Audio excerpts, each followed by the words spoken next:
भाई आशीष यादव का एक न्यू गाना रिलीज हुआ है, 1 2 3 नया मशीन। अगर इस सॉन्ग को नहीं देखे हैं ना तो जाकर देखे भाई, जबरदस्त सॉन्ग है। लिरिक्स से लेकर म्यूजिक से लेकर संगीत से लेकर सब कुछ A1 है।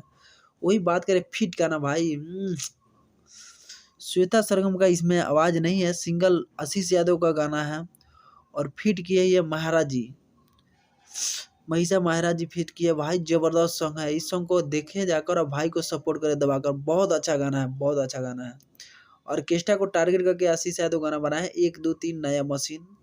तो भाई जितने भी मगही सॉन्ग इंडस्ट्री को सुनते हैं, पहचानते हैं, जानते हैं, तो भाई मेरे चैनल को सब्सक्राइब करें, लाइक करें, शेयर करें, क्योंकि आशीष यादव या मगही इंडस्ट्री में जितने भी सिंगर हैं सभी सिंगर का रिव्यू देते हैं हम।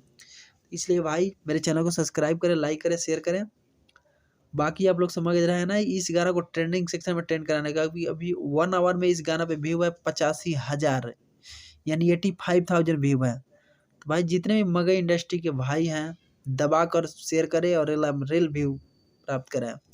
इस गाना को ट्रेंडिंग सेक्शन में ट्रेंड करना चाहिए 100%। Thank you so much.